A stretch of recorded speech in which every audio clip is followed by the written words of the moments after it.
शाज़लियान जिंदाबाद, शाज़लियान जिंदाबाद। वस्सलामु अला मन ला नबिय्य बअदा। अम्मा बाद फ़अऊज़ु बिल्लाहि मिनश शैतानिर रजीम। बिस्मिल्लाहिर रहमानिर रहीम। या अय्युहल्लज़ीना आमनू कुतिबा अलैकुमुस सियामु कमा कुतिबा अलल लज़ीना मिन क़ब्लिकुम लअल्लकुम तत्तक़ून। सदक़ल्लाहुल अज़ीम। अल्लाह रब्बुल इज़्ज़त का हम सब के ऊपर एहसान अज़ीम है कि हमारी ज़िंदगियों के अंदर एक मरतबा फिर इस मुबारक महीने को लाया और हम सब को ये तौफ़ीक दे रहा है कि हम अपने नामा अमल के अंदर इजाफ़ा कर सकें। और ख़ुसूसी तौर पे ये महीना जो है तमाम उम्मत मुस्लिमा के लिए इनाम और इकराम की हैसियत में होता है कि आम दिनों के अंदर शयातीन के तसर्रुफ़ की वजह से जिस काम का करना मुश्किल हो, तो इस महीने के अंदर शयातीन के क़ैद होने पर बहुत सारे लोग उन तसर्रुफ़ात से निकल जाते हैं और अमल को आसानी से करना शुरू कर देते हैं। ये महीना सिर्फ़ इस उम्मत के ऊपर नहीं, यानी रमज़ान, इससे पहली उम्मतों के ऊपर भी आया और मकसूद हर उम्मत के अंदर एक ही रहा कि ये लोग तक़वे को इख्तियार करें, परहेज़गार बन जाए। तो कुरान हकीम के अंदर भी अल्लाह तबारक व तआला ने उम्मत मुहम्मदिया के लिए भी यही ऐलान फरमाया, या अय्युहल्लज़ीना आमनू कुतिबा अलैकुमुस सियामु कमा कुतिबा अलल लज़ीना मिन क़ब्लिकुम लअल्लकुम तत्तक़ून। कि ईमान वालों, तुम्हारे ऊपर रोज़े फ़र्ज़ करार दिए गए हैं। तुमसे पहले जो उम्मतें आई उनके ऊपर भी रोज़े फ़र्ज़ करार दिए गए थे। उनके रोज़े की कैफियत, नौइयत, हालत ज़रा मुख्तलिफ होती थी और इस उम्मत का ख़ासा दूसरी उम्मतों से ज़रा जुदा है, दर्जे में मुमताज़ भी है। ये नहीं कि रोज़ा इसके लिए, रोज़ा साबिक़ा उम्मतों के लिए भी था। मकसूद अल्लाह बता रहे हैं मुत्तक़ी बनाने के लिए, तक़वे को इख्तियार करने के लिए। और फिर जिस महीने का इसके लिए इंतखाब हुआ, उस महीने के अंदर आमाल की फजीलत को बढ़ा दिया गया, यानी सुनन को फ़राइज़ के साथ तब्दील कर दिया गया। फ़राइज़ का सवाब दोगुना कर दिया गया। आम दिनों के अंदर अगर कुरान हकीम की तलावत हो रही है तो एक लफ्ज़ के ऊपर अगर एक नेकी है, तो यहाँ इस महीने के अंदर उन नेकियों को बढ़ा दिया गया। आम महीनों के अंदर शयातीन आज़ाद, इस महीने के अंदर सरकश शयातीन को कैद कर लिया जाता है। जिन्नात कैद नहीं होते, अच्छा याद रखना, चूँकि हमारे सिलसिले का ख़ासा इलाज और मालजे के साथ है। आज भी हमारे यहाँ हाज़रियाँ हुई। शयातीन और जिन्नात में फ़र्क है, याद रखना। जिन्नात जो हैं किसी भी कबील से हो सकते, मुसलमान भी, अहले किताब भी, यहूद भी, नसारा भी, किसी भी मज़हब, किसी भी फ़िरके से,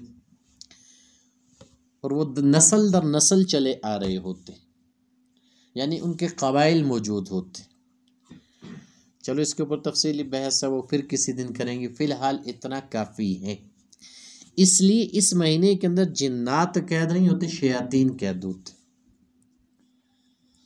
शयातीन वो होते हैं जो इंसान के ईमान के डाकू होते, इंसान के ईमान के डाकू होते, इंसान को राय रास्त के ऊपर चलने नहीं देते, इंसान को अमल करने नहीं देते, इंसान के मुताल्लिक गुमान ये रखते हैं कि किस वक्त इनको खुदा के रास्ते से हटाया जाए, अल्लाह की इबादत से रोका जाए, अल्लाह की ताआत से रोका जाए।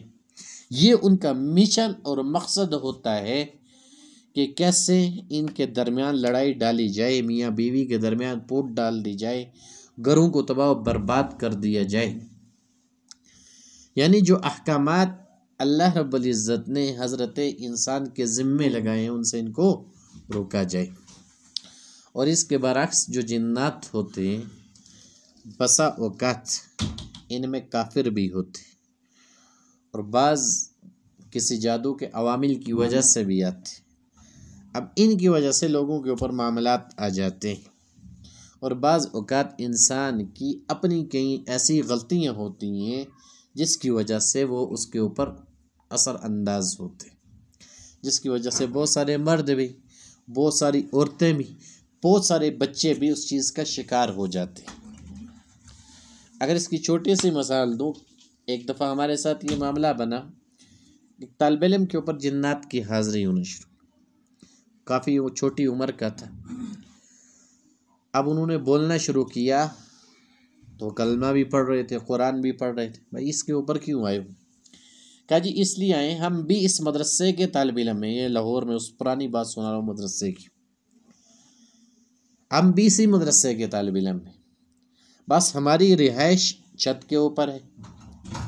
आपके इस तालिब इल्म ने वहाँ पर पेशाब किया, तहारत का ख्याल ना रखा और जिसकी वजह से हमारी जगह को इन्होंने नापाक कर दिया।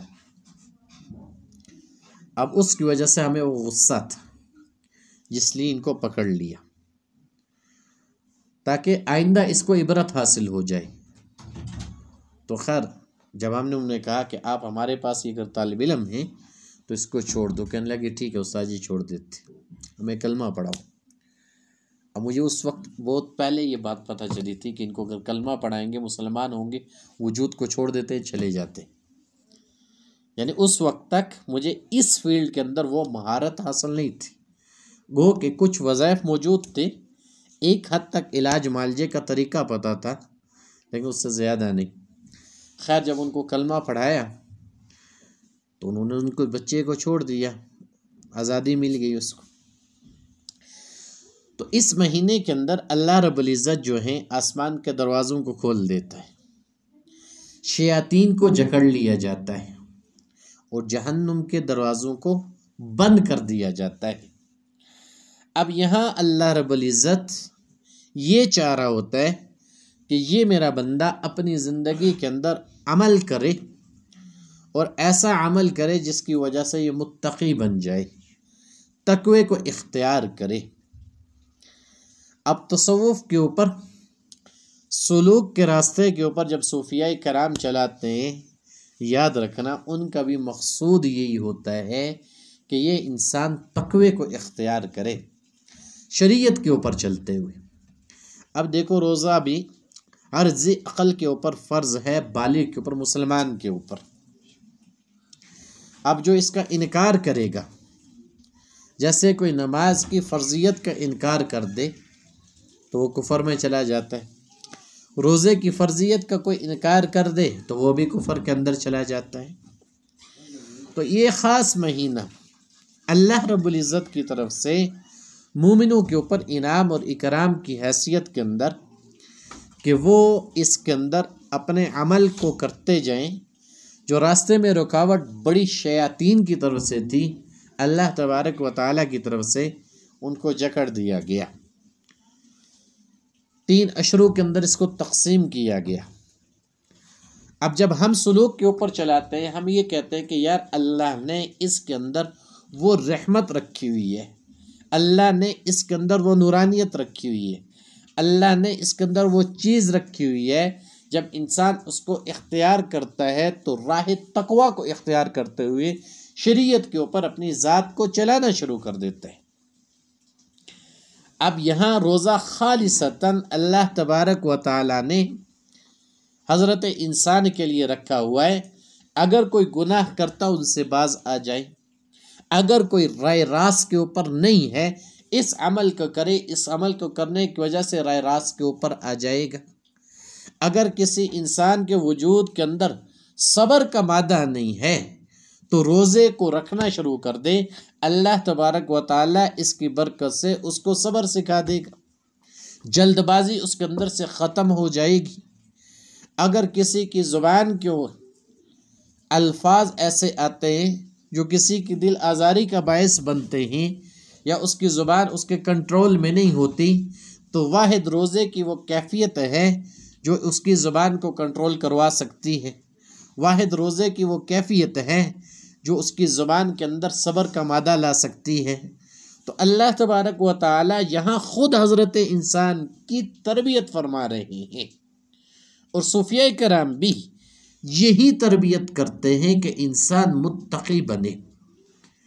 अब रोज़ा सिर्फ इस चीज़ का नाम नहीं, याद रखिएगा कि इंसान ने सुबह सहरी कर ली, ज़ुबान उसकी खामोश हो गई, अगर उसकी ज़ुबान ने लगवियात को कहा, अगर उसकी ज़ुबान ने गीबत को बयान किया, उसकी ज़ुबान के ऊपर किसी के लिए बुग़्ज़ आया, उसकी ज़ुबान ने हसद का इकरार किया, तो यकीन मानो उसका ये अमल कामिल नहीं है, उस अमल के अंदर नुक्स है। अब इसके ज़रिए अल्लाह तबारक व तआला जो हज़रत इंसान की तरबियत करना चाह रहा है वो तरबियत ये है कि सब्र का मादा तेरे अंदर पैदा हो जाए। सुबह से लेके शाम तक तूने जो भूखा पैसा रहना है हमारी ज़ात के लिए, सुबह से लेके शाम तक तूने जो अपनी ज़ुबान को रोकना है जायज़ चीज़ों के ऊपर हमारी ज़ात के लिए। अब खाना पीना हराम तो नहीं है, लेकिन रुक जाने का हुक्म आ जाता है। अब सूफिया के यहाँ भी जब तरबियत करवाई जाती है, सारी ख्वाहिशात जो हैं नाजायज़ तो नहीं होती, जायज़ भी होती हैं, लेकिन उसके बावजूद भी ताकि बंदे का उनके ऊपर कंट्रोल हो जाए, और यहाँ ख़ुद अल्लाह करवाना चाह रहा है। अब खाना पीना जायज़ तो है आम हालात के अंदर, रोज़े के अंदर इससे रोक दिया जाता है तरबियत के लिए कि जब तूने ख़ास अमल हमारी ज़ात के लिए करना है, अब तो भूख को भी बर्दाश्त करे हमारे लिए, प्यास को भी बर्दाश्त करे हमारे लिए, वक्त को भी गुजारे हमारे लिए, क्योंकि इसके अंदर वक्त का तयन होता है कि इस वक्त से लेके मगरिब तक। फिर इसको जब इंसान इख्तियार करता है तो साथ में वजूद ने जिस अमल से अपनी ज़ात को गुजारना होता है वो ये, अगर ज़ुबान के अंदर ख़राबी थी उसको दुरुस्त कर लिया जाए, आँखों के अंदर अगर बेहयाई थी तो उसको ख़त्म कर दिया जाए, खुदा न खास्ता रिज़्क़ के मामले में किसी किस्म का ऐसा मामला था जो हराम के साथ था तो उससे भी इज्तनाब कर लिया जाए, अपने आप को बचा दिया जाए। अब ये सारी तरबियत हो रही है ताकि सब्र का मादा इंसान के वजूद के अंदर पैदा हो जाए, और इसीलिए कुरान हकीम ने कहा वबश्शिरिस साबिरीन, के बशारत है सब्र करने वालों के लिए। फिर अमल भी ऐसा, अब ये तो कुरान हकीम को हुक्म के फ़र्ज़ किया गया, मन साम रमज़ान ईमाना व इह्तिसाबन गुफ़िर लहू मा तक़द्दम मिन ज़ंबी। अब हुज़ूर अलैहिस्सलातु वस्सलाम फरमा रहे हैं कि जिस शख्स की ज़िंदगी के अंदर रमज़ान आया, अपने ईमान की खुशनुदी के लिए, ईमान को बढ़ाने के लिए उसने रोज़े को रखा, गुफ़िर लहू मा तक़द्दम मिन ज़ंबी, उसके अगले गुनाहों को मुआफ़ कर दिया जाएगा। यानी इस अमल करने की वजह से अगर इसके ऊपर नादिम रहा, शर्मिंदा रहा, अपनी ज़ात को अल्लाह के हुजूर पेश करता रहा, अगर कबायर भी उससे हुए अल्लाह से माफ़ी मांगता रहा, तो अल्लाह माफ़ करने के ऊपर कादिर है, इससे भी अल्लाह उसको माफ़ करवा देगा। अब ये हमारे लिए तो एक महीना, सईद बिन जुबैर रज़ी अल्लाह ताला ने फरमाते, साबका जो उम्मतें थी बाज़ों के ऊपर एक महीना ही था, लेकिन सख्त गर्मियों के अंदर या सख्त सर्दियों के अंदर अब उनके उलमा ने इसके ऊपर फ़ैसला किया कि यार ये हमारे मामूलात ज़िंदगी जो है बड़े मुश्किल हो जाते जब रमज़ान का महीना हमारे लिए सर्दियों में आ जाता है या गर्मियों में अंदर आ जाता है। तो हम ऐसा करते हैं कि हम इसको बहार के अंदर रख लेते हैं। अब बहार का मौसम उन्होंने अपने लिए तय किया, लेकिन साथ में शर्त ये रख दी कि यार हमारे लिए 30 दिन थे, हम बहार में से 10 दिन बढ़ा देते हैं, या तो हमारी ज़िंदगियों के अंदर सर्दियों में ही आता है या गर्मियों के अंदर आता है। अब उन्होंने 10 दिन इसके बढ़ा दिए, 40 हो गए। अब फिर करना ऐसा हुआ कि बादशाह वक्त के ऊपर ऐसी बीमारी लाहक हुई कि वो बीमारी जाने का नाम ली। इन्होंने फिर उसी वक्त के अंदर मिन्नत मान ली कि हम 10 रोज़ों का इसके अंदर इजाफा करते हैं। अब 10 का और इजाफा हुआ, वो 40 से 50 हुए। फिर उसके बाद इनका बादशाह वक्त बीमार हुआ, फिर उन्होंने 5 रोज़ों का इजाफा किया। फिर एक वक्त ऐसा भी आया कि उनके मवाशी मरना शुरू हो गए, फिर 5 का और इजाफा हुआ, 60 तक रखे गए। फिर अगर एक शाम को इफ्तार होता तो उसके बाद दूसरी शाम को उसका इफ्तार किया जाता। इतना लंबा रोज़ा हुआ करता था। अब इस उम्मत के अंदर ख़ास करम और फजल हुआ कि जब अल्लाह रब्बुल इज़्ज़त ने इस उम्मत के ऊपर इस चीज़ को फ़र्ज़ किया, तो सबसे बड़ी रुकावट जो इंसान के अमल के आड़े आती है, जहाँ इंसान अपनी ज़ात के अंदर काम करके इल्ज़ाम जिसको दे रहा होता है, यार मैंने ये बुरा अमल कर दिया, शैतान का अमल दखल हुआ। मैंने ये बेहयाई कर दी, शैतान का अमल दखल हुआ। मैंने किसी का हक खा लिया, शैतान का अमल दखल हुआ। हक खाया तेरे नफ्स ने, बेहयाई की तेरी वजूद ने, बेहयाई की तेरी आँख ने, रिज़्क़ हराम का इंतखाब किया तेरे पेट ने, और तू बद्दुआएं सारी की सारी शैतान को दे रहा होता। ऐसा अमूमन होता है या नहीं होता? आप देखेंगे ये चीज़ आपको मिलेगी। अक्सर औकात ये मामला कि हाँ भाई ये मामला क्यों हुआ, क्यों किया, तो कहने वाला कहता है यार मेरे ऊपर शैतान का तसर्रुफ चल गया था। अब शैतान भी पनाह मांग रहा होता है कि यार जो काम मैंने नहीं किया, ये वो करके मेरे ऊपर इल्ज़ाम लगा रहा होता है कि वो काम तो मैंने किया ही नहीं, वो ये करके मेरे ऊपर इल्ज़ाम लगा रहा होता है। अब ये इंसान के नफ्स की कैफियत और हालत होती है कि कभी भी अपना मामला अपनी ज़ात के ऊपर रहने नहीं देता, हमेशा दूसरे के हवाले करता है। यार ऐसे हुआ, इस वजह से हुआ, उसमें दलाइल देना शुरू कर देता है। अब यही तो तसव्वुफ़ का हुसूल है कि इंसान जब मेहनत करे तो उसके ऊपर उसकी ज़ात का मामला खुलना शुरू हो जाए। इंसान अपने आप में अपनी ज़ात को पहचानना और जानना शुरू हो जाए।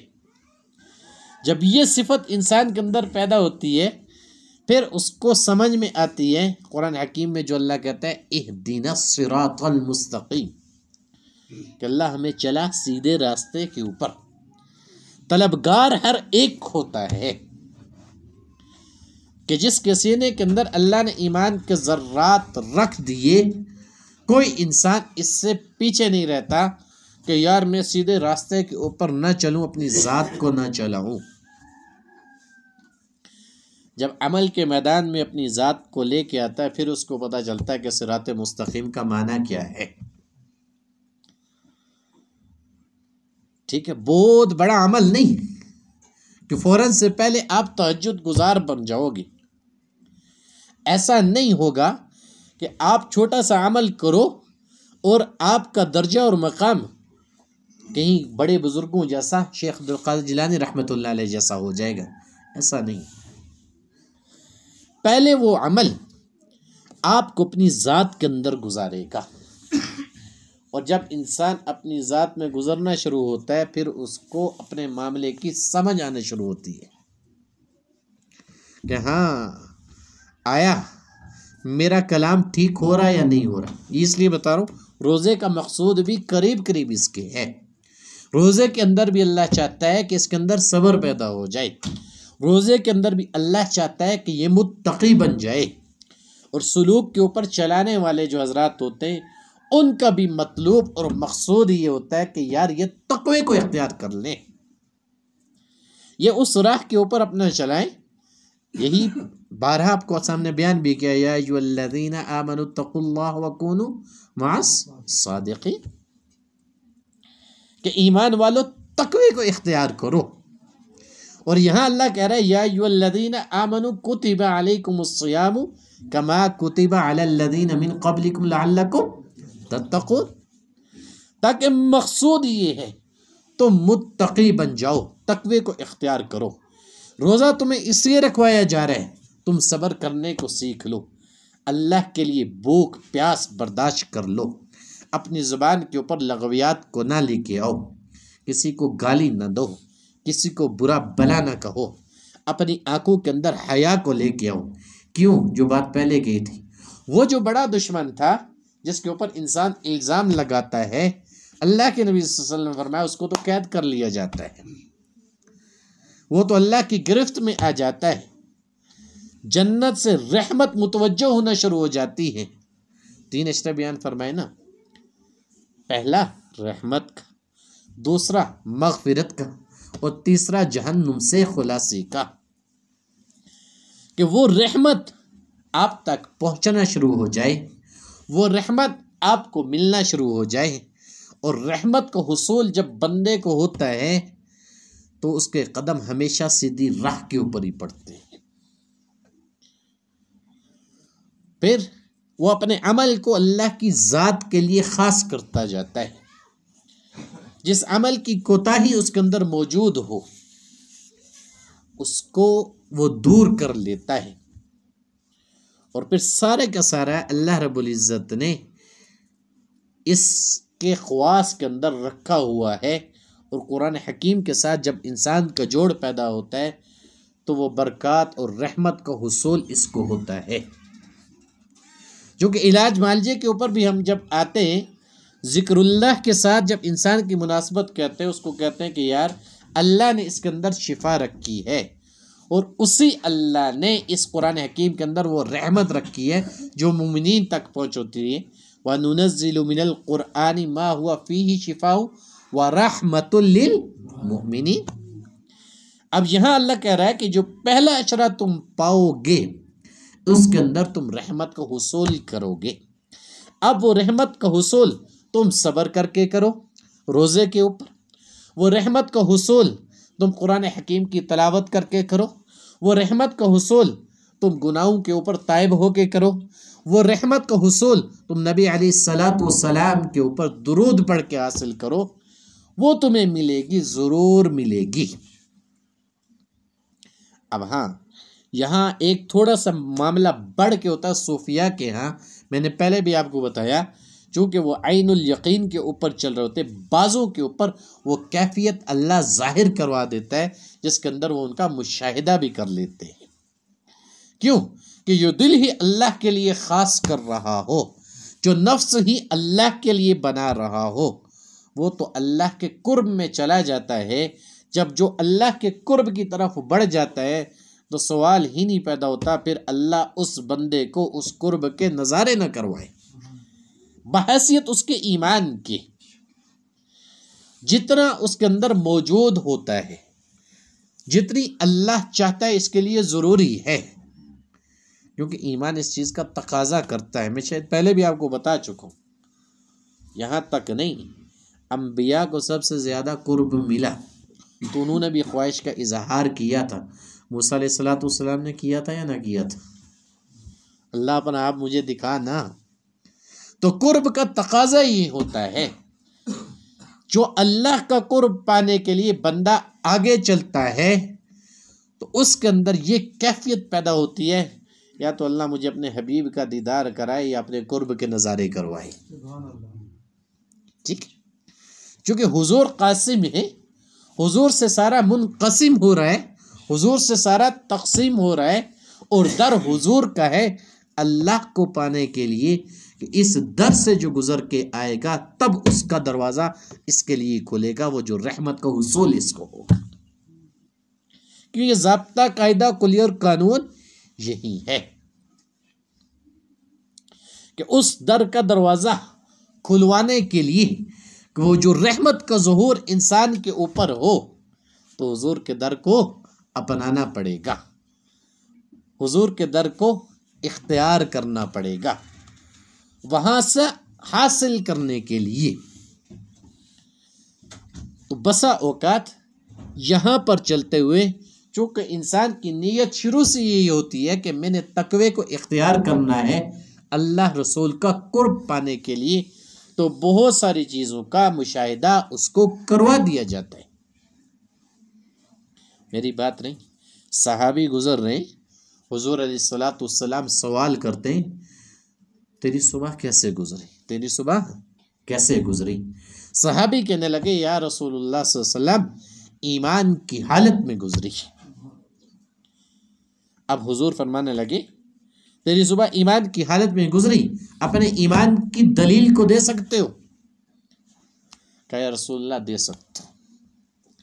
या रसूलुल्लाह दिन का रोजेदार था, रात को तहज्जुद गुजार था, किसी का हक खाया नहीं, किसी का हक जाया नहीं किया, आंखें बंद करता हूँ, अल्लाह सामने जो मामला लाते जन्नत को दिखा रहे होते, जन्नत का नज़ारा कर रहा होता हूँ, और जहन्नमी जहन्नुम में जाते हुए नजर आ रहे होते।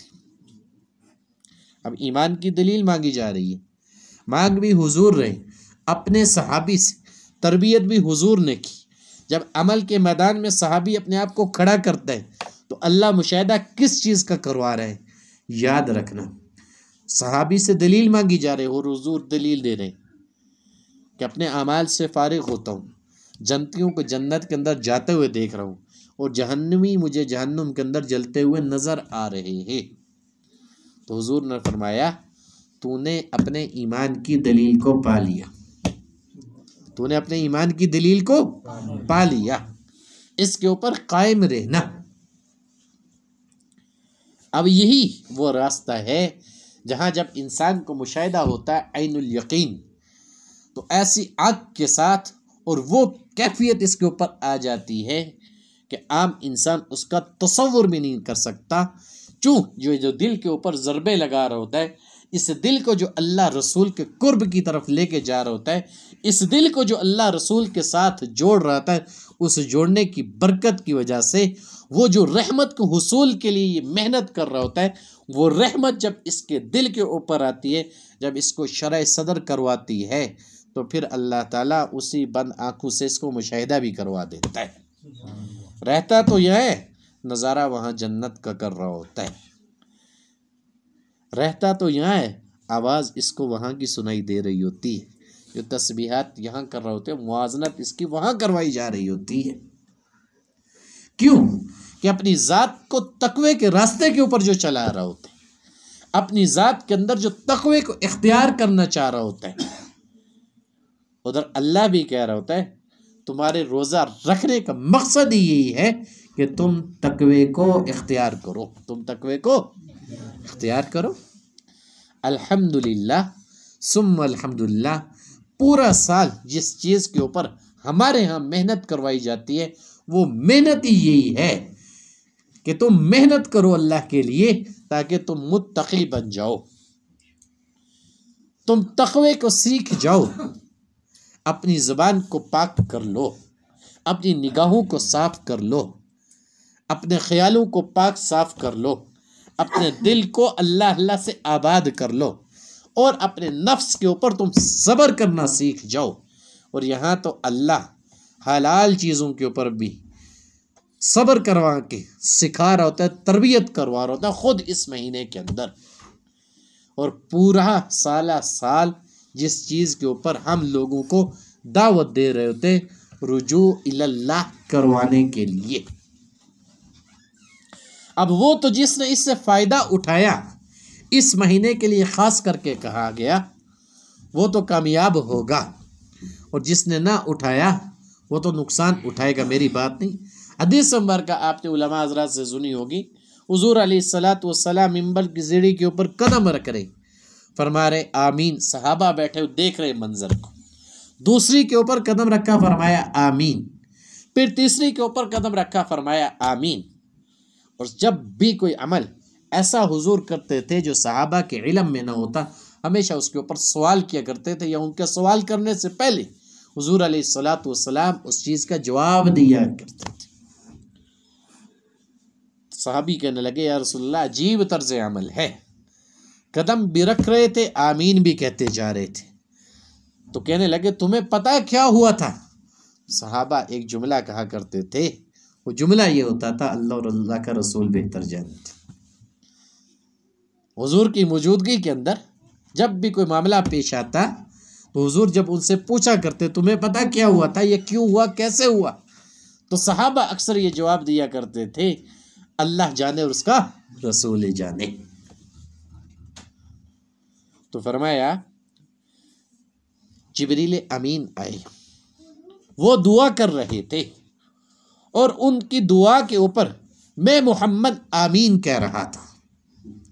तुम्हें बताया दुआ क्या की थी? दुआ ये की थी, कहा पहली सीढ़ी के ऊपर कदम रखा तो जिब्रील ने कहा जिस शख्स की जिंदगी के अंदर उसके माँ बाप उसको मिले और बुढ़ापे तक पहुँच जाए, अगर वो उनकी खिदमत का हक अदा नहीं करता तो जिब्रील कह रहे थे अल्लाह उसको हलाक कर दे, तबाह बर्बाद कर दे। तो मैं मोहम्मद सल्लल्लाहु अलैहि वसल्लम उसके ऊपर आमीन कह रहा था। ये भी तो फरिश्ते तो वही लेके आते हैं ना। अब वही की किस्म आ गई और मिंबर के ऊपर हुजूर कदम रख के कह रहे कि जिसकी ज़िंदगी के अंदर मौका मिले और माँ बाप उसके बुढ़ापे तक पहुँच जाए, या उसकी ज़िंदगी के अंदर माँ बाप की वो खिदमत करना चाह रहा हूँ, अगर वह न कर सके, आज हज़ारों उज़र निकल आते हैं नहीं होते बीवियों की वजह से, या और पैसे के अंदर लालच इंसान के दिल के अंदर पैदा होने की वजह से, बहुत सारी चीज़ें ऐसी वजूहात बनती हैं। बड़े दावे से, बड़े फ़ख्र से कह रहा होता है मुझे तो बहुत मिल गया है, मेरा बड़ा नाम बन गया है, मेरी बड़ी इज्जत शोहरत हो गई है, लेकिन जिन चीज़ों को मुंसलिक शरीयत ने उसके साथ किया तो जोड़ा होता है, अगर तेरे माँ बाप की खिदमत तू नहीं कर सकता, तू हलाक और बर्बाद हो जाए, तो कहा मैं उसके ऊपर आमीन कह रहा था। कहा जब मैंने दूसरी सीढ़ी के ऊपर कदम रखा तो जिब्रील ने कहा या अल्लाह, जिस शख्स की ज़िंदगी के अंदर रमज़ानुल मुबारक का महीना आ जाए और उस महीने के अंदर वो शख्स अपनी बख्शिश न करवा सके, तो जिब्रील कह रहे थे अल्लाह उसको हलाक और बर्बाद कर दे, और मैं मोहम्मद सल्लल्लाहु अलैहि वसल्लम उसके ऊपर आमीन कह रहा था। अब देखो, इस पूरे महीने का मकसूद ये तकवे को इख्तियार करना, पूरे महीने का मकसूद ये कि तुम्हारे अंदर सब्र की कैफियत आ जाए, और पूरे महीने का मकसूद ये अल्लाह की तरफ से इनाम और इकराम कि किसी भी बुराई के अंदर पड़ा हो उससे बुराई से बाज आ जाओ, किसी गुनाह के अंदर हो उसको तर्क कर दो, किसी चीज़ के ऊपर अगर तुम काबू नहीं पा सकते तो इसके अंदर अल्लाह ने वो रहमत रखी हुई है जिसकी वजह से इंसान आसानी के साथ उस चीज़ के ऊपर काबू पा सकता है। और इस महीने के अंदर जहाँ जहन्नुम का दरवाज़ा बंद हुआ हो और जन्नत के दरवाजे को खोला गया हो, और पूरा महीना हदीस में ये सबूत मिलता है जहन्नुम के दरवाजे को अल्लाह खोलता नहीं है।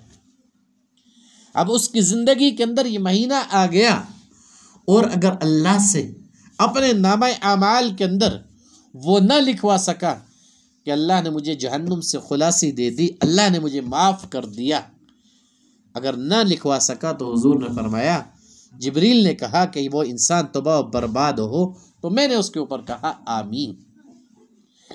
अब तीसरी बात कही, जब तीसरी सीढ़ी के ऊपर था तो जिब्रील ने कहा जिस जगह के अंदर भी, जिस मजलिस के अंदर भी आपका नाम मुहम्मद सल्लल्लाहु अलैहि वसल्लम लिया जाए और वहाँ आपका नाम सुन के साहिब मजलिस दुरूद न पढ़े, तो उसके ऊपर अल्लाह ने मुझे ये कहा था तो दुआ मांग के जो हुजूर अलैहिस्सलाम का नाम सुने और दुरूद न पढ़े वो तबाह बर्बाद हो जाए, हलाक हो जाए। तो मैंने क्या कहा? आमीन। अब ये मेरी तो आप लोगों की खुशनसीबी है कि अल्लाह रब्बुल इज़्ज़त ने ऐसे सिलसिले के साथ निस्बत करवाई कि जिसका मकसूद यही है कि अपनी ज़िंदगी जो गुजारनी है तकवे को इख्तियार करते हुए, अपनी ज़िंदगी जो गुजारनी है शरीयत के रास्ते को अपना कर, अपनी ज़िंदगी जो गुजारनी है अल्लाह और रसूल को मकसूद समझ के और अपनी ज़िंदगी के अंदर जिन चीज़ों के ऊपर हम कंट्रोल नहीं कर सकते, अपनी ख्वाहिशात के ऊपर कंट्रोल करना है, सब्र की कैफियत अपने वजूद के अंदर पाकर। और यहाँ रोज़ा भी उसी चीज़ को सिखा रहा है, उसी की तरफ तर्जुमानी कर रहा है। और फिर साथ में बेहतरीन अंदाज में अल्लाह रब्बुल इज़्ज़त हिकमत का काम हमसे ले रहा होता या नहीं ले रहा होता। चाहे एक 10 साल के बच्चे को इजाज़त दे दी जाए या एक 60 साल के बूढ़े को दे दी जाए, जो ही आप कलामुल्लाह पढ़ना शुरू करते हो तो आपकी ज़ुबान के ऊपर अल्लाह वो तासीर पैदा करता है या नहीं करता। फिर कान आपके होते, ज़बानें दूसरों के होते, अल्फाज दूसरों के होते जिनको आप सुनते हो, और सुनाने वाला आपको कहता है कि हाँ अल्हम्दुलिल्लाह, आपने जो रुक़िया किया मेरे ऊपर, उसकी वजह से मुझे बड़ी खैर पहुंची, मेरे दिल को सुकून मिला। तो चूँकि इस सिलसिले का एक ख़ासा ये है कि हज़रत इंसान को जो मेहनत करवाता है हिकमत के रास्ते के ऊपर भी, उसको चिल्ला कशी करवाता है।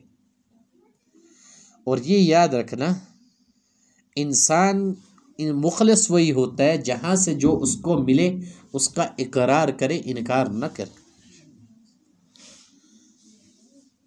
यहाँ पर जो फ़यूज़ और बरक़ात हैं, याद रखना वो हमारे हज़रत शेख के हैं या इस सिलसिले के हैं कि जिन बुज़ुर्गों के ऊपर अल्लाह ने इसको खोला और वो तरतीबात आगे मुंतकिल हुई और उन तरतीबात को लेके सब चले। लेकिन बाज़ औक़ात इजाज़त मिल जाने के बाद ये कहते हमारे दादा का फैज़ भी मौजूद था, हमारे परदादा का फैज़ मौजूद था, हमारे नाना नानी का भी फैज़ मौजूद था।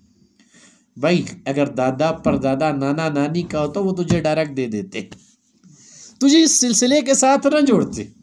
तुझे तो पता ही फैज़ का इसके अंदर आने के बाद चला, जब तेरे वजूद के ऊपर वो कैफियत आना शुरू हो गई, जब तेरे दिल के अंदर वो ठंडक और रोशनी आना शुरू हो गई, हाँ यहाँ भी कुछ होता है। बेशक उस रोशनी को तू देख ना रहा हो, लेकिन अल्लाह तेरे वजूद के अंदर वो कैफियत ज़रूर पैदा कर देता है जहाँ तू उसको महसूस कर रहा होता है। जहाँ अल्लाह कहता है ना कि मैं तुम्हारे दिलों को थामता हूँ, तो तू जब दम डालता है ना तो अपने दिल को थमते हुए भी देखता है। मुझे पता है इसके अंदर 100% ये कैफियत अल्लाह ने रखी हुई है। तो तेरे दादा दादी के पास ये कैफियत ना थी, तेरे नाना नानी के पास ये कैफियत ना थी, तेरे और किसी के पास ये ना थी। ये जो बरक़ात अल्लाह ने रखी हुई है इसके अंदर रखी हुई हैं। इसलिए कि इंसान की निस्बत जिसके साथ हो उसके ऊपर फ़ख्र किया करता है, बरमला उसका इजहार किया करता है। क्या कोई इंसान इस चीज़ को गवारा कर सकता है कि अपने वालिद के नाम के साथ किसी और का नाम लगाए वालिद को छोड़ दे? कोई इस चीज़ को तस्लीम नहीं करता। तो रूहानियत के अंदर भी जिस सिलसिले से आपको वो चीज़ मिल रही हो, जहाँ से आपको फ्यूज़ और बरक़ात का हुसूल हो रहा हो, वही चीज़ आपके लिए है। उससे हटोगे मर जाओगे, इस रास्ते के अंदर भटक जाओगे। और याद रखना, मैं पहले भी आप हजरात को बतला चुका हूँ, हर वो चीज़ जब आप बनना शुरू हो जाओ, आपको इजाज़त मिलना शुरू हो जाए, जब आपका मामला अल्लाह करवाना शुरू कर दे, तो इंसान के ऊपर से वो तसर्रुफ़ात हटते नहीं इतनी जल्दी, शयातीन की तरफ से होते। ये तो खैर इस महीने का खासा, इससे हट के ज़रा बात करता हूँ कि जहाँ शयातीन को अल्लाह जकड़ देता है। इंसान के अंदर किब्र उसी सूरत में पैदा होता है जब उसको कुछ मिलना शुरू होता है, जब उसके पास कुछ आना शुरू हो जाता है, जब किसी चीज़ का हुसूल उसको हो जाता है। शैतान ने इबादत और रियाजत के ऊपर जो मकाम पाया, अल्लाह ने सरदारी का ताज रखा ना, जब उसके मुकाबले में सैयदना आदम अलैहिस्सलातु वस्सलाम को लाया, उसके बाद वो इल्म था तो उसके अंदर किब्र पैदा हुआ। जब तक इल्म न था वो आजिज था, जब तक इल्म न था उसके अंदर इंकिसारी थी। जब तक इल्म न था वो आबिद था, जब तक इल्म न था रूह ज़मीन का कोई चप्पा उसने ऐसा छोड़ा न था जहां अल्लाह की मोहब्बत में आके सजदा न करता हो। जब उस इल्म का हुसूल हो गया, उस हुसूल के ज़रिए अल्लाह ने उस इनाम और इकराम से नवाज दिया। उसी के मुकाबले में जब सैयदना आदम अलैहिस्सलाम को अल्लाह ने पैदा कर दिया, उसके बाद वो फिर किब्र आया या ना आया? जब तक इंसान को किसी चीज़ का हुसूल नहीं होता ना, तब तक वो चीज़ उसके अंदर पैदा नहीं होती। वो बड़ा मुखलस बन के चलता है, हाथ भी चूमता है, पेशानियों को भी चूमता है, कहता भी है मेरे लिए सभी कुछ आप। यही सिलसिला है। जब निस्बत मिलती है, जब अल्लाह दिन की दुनिया को रोशन करना शुरू कर देता है, जब अल्लाह उस इल्म की तरफ निस्बत करवाता है, जब अल्लाह हाथ के अंदर वो कमालात लाना शुरू करता है, जब अल्लाह इसके ज़रिए वो मामलात बनाना शुरू करता है, उसके बाद शैतान में हज़ारों बार आपको समझा चुका, उसी की चीज़ में उसको फंसा देता है। फिर वो बड़ाई उसके अंदर लाता है, तू तो उस्ताद से भी बड़ा बन गया, तुझे तो ज़्यादा पता चल गया। अब क्या करता है, वहाँ से वो अपने आप को बचाना शुरू कर देता है कि ये बात उस्ताद को पता ना चल जाए, उसके इल्म में ना आ जाए। यही तो वो चीज़ है जिसके मुतालिक दाता साहब रहमतुल्लाह अलैह फरमाते हैं, जिसका पीर कोई नहीं उसका पीर शैतान होता है। इसके अंदर तो शेख और मुरीद का ताल्लुक इसीलिए ज़रूरी होता है ताकि उसको भटकने ना दिया जाए, ताकि उसको शरीयत के ऊपर से हटने ना दिया जाए, ताकि वो बातनी तसर्रुफात जो इसके ऊपर आते हैं उनकी पहचान हो जाए, आया वो नफसानी है, शैतानी है या रहमानी है। उस उस्ताद का मकसद ही यही होता है तरीक़त के रास्ते के ऊपर उस सालिक को चलाने के लिए कि इसके वजूद के अंदर इसके ईमान की वो कैफियत और हालत हो जाए जहाँ इसको वो पहचान हासिल हो जाए। तो वो पहचान उसी सूरत में हासिल होता है जब बंदा मुखलिस होकर चलता है, जब अपनी ज़ात को अलग कर लेता है। हर वो चीज़ जो आपको अपनी खानकाह की खुल के बताता हूँ, उसूल याद रखना, जो आपको अपने सिलसिले से रोक दे, जो आपको अपनी खानकाह से रोक दे, 100% वो आपके लिए शैतान का तसर्रुफ होता है। चाहे वो रोज़ाना आपको तन्हाई में बैठ के कलमा क्यों न पढ़ा रहा हो, वो रोज़ाना आपको बैठ के लाखों की तादाद में इस्तग़फ़ार क्यों न करवा रहा हो। मैं पहले भी आप हज़रात से कह चुका हूँ, जो अपने उस्ताद से गया वो अपने सिलसिले से गया, अपने शेख से गया, अपने पीर से गया। क्यों? अल्लाह ने जो आपके लिए इंतखाब किया था वो ये सिलसिला था, और इब्तिदाई ऐसी थी कि जिसके ऊपर आपने किसी भी उस्ताद के साथ इस सिलसिले के जुड़ के उस चीज़ को लेना था, और वो चीज़ आपके लिए रहबर और रहनुमा बन रही थी। जब आप इस चीज़ से हटोगे तो आप फंसोगे, फिर फंसोगे भी ऐसे, वहाँ से निकलने के लिए रास्ता ना मिलेगा। क्योंकि इसकी बरकत से आपने इस चीज़ को जाना और हासिल किया कि हाँ इसके अंदर वो बरक़ात मौजूद हैं, जहाँ आपको मुशाहिदा होता है और पहचान होती है, हाँ यार इसके अंदर ये किस्म भी मौजूद है, इसके अंदर ये ज़राए भी मौजूद हैं। कोई शागिर्द भी जहाँ उस्ताद से अल्लाह काम ले रहा होता है, अल्लाह की शान है, उससे ले ले, लेकिन उसके नफ्स के ऊपर आके उससे नहीं लेता। तरबियत ही इंसान की उस वक्त तक होती है जब तक कि अपने नफ्स से निकलता नहीं है। और यहाँ तो निकलने वालों ने न दिन को देखा, न रात को देखा, न माल को देखा, सब कुछ लगा दिया। छोटी सी मिसाल अगर दे दूँ, छोटी सी तो नहीं वैसे तो बहुत बड़ी, अमीर खुसरो रहमतुल्लाह अलैह ख्वाजा निज़ामुद्दीन औलिया रहमतुल्लाह अलैह के मुरीद हैं। अब ये ताल्लुक़ भी बड़ा मोहब्बत वाला होता है, बड़ी अकीदत वाला होता है, बड़े एहतराम वाला होता है, क्योंकि हुजूर से जो चला आ रहा होता है, हुजूर से जो सहाबा ने लिया, सहाबा से जो ताबीन ने लिया, तबा ताबीन ने लिया, उसी तर्ज के ऊपर कि एक इंसान अगर आपको अल्लाह के लिए बना रहा हो, अल्लाह के रास्ते में चला रहा हो, तो फिर इंसान अपनी हर चीज़ का सौदा उससे कर देता है। ठीक है, इसलिए एक को रसूल बताता हूँ मौलवी अली जवेरी रहमतुल्लाह अलैह का, कि जिसके साथ चल रहे हो ये यकीन रखो, अगर ये जन्नत के अंदर जाएगा अल्लाह मुझे इसके साथ जन्नत में भेजेगा।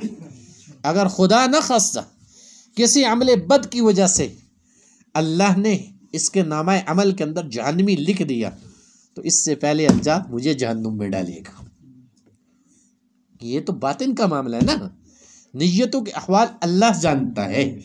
ईमान के ऊपर जो फैसला करने का इख्तियार है वो अल्लाह रसूल के पास, बाकी तो किसी वली के पास भी नहीं है।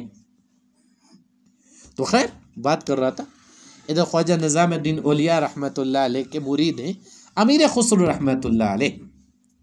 अब सुल्तानुल हिंद का लक़ब भी है इनके, कि हिंद के बादशाहों के अंदर इनका शुमार है। और एक शख्स आया, ज़रूरतमंद था, वो जगह जाके दरवाज़ा खटखटाया, कहीं से ज़रूरत पूरी ना हुई। किसने कहा कहाँ मारा मारा फिर रहा है, ऐसे कर सुल्तान अल हिंद के दरवाजे पे चला जा, है तो वो दरवेश आदमी, अगर उसने तुझे दुआ दे दी या किसी अपने मुरीद को कह दिया तुझे उसकी दुआ भी लग जाएगी, उसके कहने के ऊपर उसके मुरीद भी तेरा काम कर देंगे। अब इसी असरा में वो हज़रत शेख के पास पहुंचा, कहा क्यों आए हो? उसने रोदात सुनाई, बच्चियाँ मेरी जवानी को आ चुकी, मैं खुद मखरूज आदमी हूँ, अब उनकी शादियाँ करना चाह रहा हूँ, चाहो तो अपनी ज़िंदगी के अंदर इस फरीज़े को इंजाम दे दूँ, लेकिन हालात बहुत बुरे हैं, सारी जगहों से घूमता घूमता आया हूँ, कहीं से मेरा कोई सबब नहीं बन रहा। सब ने ये मशवरा दिया कि आपके दरबार के अंदर आ जाऊँ, सो में आ गया। अब अल्लाह वालों की शान भी बड़ी अजीब होती है। तो अच्छा इसलिए आए हो? कहा जी हज़रत इसलिए आए। यहाँ बैठ जाओ। अब जो भी अल्लाह वाले के पास जाएगा याद रखना वहाँ सब्र करना पड़ता है। जहाँ अल्लाह खुद तकवे के रास्ते के ऊपर चला रहा है तो इस पूरे महीने में सबक किस चीज़ का दे रहा है? सब्र का दे रहा है। जब आप भी जिक्र के साथ जुड़ते हो, इब्तिदान आपको जिस चीज़ की तलकीन की जाती है कि आपने सब्र को करना है, क्योंकि सब्र जो है अंबिया का शेवा है, सब्र जो है अंबिया का खासा है, सब्र जो है सहाबा की सिफत है, सब्र जो है औलिया की सिफत है। और इसीलिए अल्लाह कहता है वह बश्शिरिस साबिरीन, बशारत है सब्र करने वालों के लिए। अब वो तो अपनी हाजत को लेके आया और हज़रत शेख के पास बैठा। अब अल्लाह का करना ऐसा हुआ, उम्मीद सारी वो हज़रत शेख के ऊपर लगा के आया कि यार इतने लोग इनकी गवाही दे रहे हैं, मेरा मामला बनेगा ज़रूर। अब सुबह से शाम हुई, अब हज़रत तो रोज़े की हालत में थे। शाम को इफ्तारी करवाई उसको अपने साथ, चंद खजूरें और कुछ खाने के लिए। उसने कहा यार कैसे इंसान के पास आ गया हूँ, मैंने बड़ा नाम सुना था कि इसके मुरीदों से भी काम हो जाएगा, और ये तो क्या मेरे लिए दुआ क्या करेगा, इसकी दुआ तो अपने लिए भी नहीं हो रही, ये मुझे तो क्या खिलाएगा, ये खुद ही नहीं खा रहा। हज़रत शेख ने जब उसके चेहरे के ऊपर निगाह डाली, समझ गए अल्लाह वाले जो थे। कहा या तो आज हमारी बदनसीबी है, अब उसके ऊपर नहीं बात डाली कि हमारी बदनसीबी है कि आज हमारे नसीब के अंदर अल्लाह ने ऐसा लिखा हुआ था कि एक मेहमान हमारे पास आया, हम उसकी खातिर मदारत ना कर सके, तो मियाँ एक दिन और सब्र कर जाओ। कहने लगा ठीक है जी। अब दूसरा दिन गुजरता है इसी हालत में, इसी कैफियत में। अब दूसरे दिन भी कोई आने वाला नहीं आता जिसके इंतज़ार में वो शख्स आ रहा होता। शाम को फिर हज़रत शेख माजरत कर रहे। तीसरा दिन गुजरता है, कोई नहीं आता। अब 3 दिनों के बाद वो बड़ा बदजन होता है, बदगुमान होता है। जब इंसान किसी के पास कोई मामला लेके चला जाए ना, तो वो उसकी पहचान इस चीज़ के ऊपर करता है कि ये मेरा मामला इससे हल होगा, मैं तब इसको अल्लाह वाला मानूंगा, इससे ये मेरा मामला हल होगा, मैं कहूँगा इसको अल्लाह ने कुछ दिया हुआ है, इससे मेरा मामला बनेगा, तभी इसकी पहचान मुझे होगी। जबकि ये सारी चीज़ें तो अल्लाह के इख्तियार में हैं। किसी को कोई भी हिकमत दे दे, उसके बाद उसकी हिकमत के ऊपर उससे काम ले या ना ले, ये उसकी शान है। क्योंकि इंसान है, जल्दबाजी का मादा मौजूद होता है। 3 दिन गुजरने के बाद हज़रत शेख कहने लगे, यार मुझे नहीं लगता, हमारा नसीब ही ऐसा है कि जिसकी वजह से मैं तेरे किसी काम के नहीं आ सका। ऐसा कर, वो मेरे जूते पड़े हुए, इनको ले जा। अब वो कहने लगा, 3 दिन ऐसे बिठाए रखा, अब मेरा तबस्सुर उड़ा रहा है और ये पुराने फटे जूते मुझे दे रहा है। कहता है, और कुछ समझ में ना आई, दिल में आ गया, चलो लोग तो कह रहे थे ये सुल्तानुल हिंद है, ये भी मेरा मजाक उड़ा रहा है मेरी गुर्बत का। जब किसी से ऐसा काम ना बने, आपने ये जुमला सुना होगा, आप तो अमीर लोगों के ऊपर नजर डालते हो, आप तो फलां को देखते हो। ये आज की बात नहीं, शुरू से ये मामलात चले आ रहे होते। उसने वो जूते बगल में लिए और सफर करना शुरू कर दिया। इधर ख्वाजा निज़ामुद्दीन औलिया रहमतुल्लाह अलैह के मुरीद है अमीर खुसरू रहमतुल्लाह अलैह। अब ये सरकारी मुलाजम भी थे, अब वहाँ कवाली पढ़ा करते थे, अशार पढ़ा करते थे। उधर अलाउद्दीन खिलजी जंग जीत के, एक मार्का जीत के आ चुका था। जब एक जगह पड़ाव डाला, उसने कहा अमीर खुसरू को बुलाओ। अमीर खुसरू को बुलाया गया।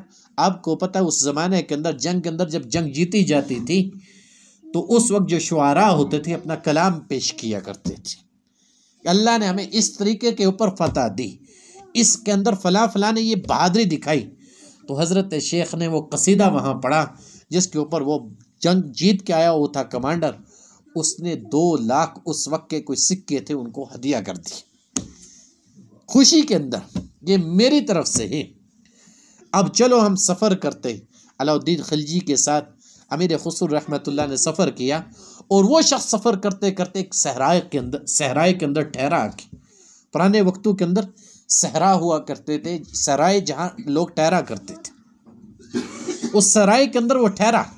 अब वो जो बात मैं आपको समझाना चाह रहा था कि उस्ताद से अकीदत और इश्क कैसा होता है। अमीर खुसरू रहमतुल्लाह अलैह जब रात को वहाँ पहुँचे, अब कहने क्या लगे कि मुझे अपने उस्ताद की यहाँ जूतों की बू आ रही है, मुझे अपने उस्ताद के जूतों की यहाँ बू आ रही है। कहने वाले कहने लगे, कहाँ, वो तो कई 100 मील यहाँ से दूर दिल्ली के अंदर हैं और तुझे यहाँ उनके जूतों की बू आ रही है।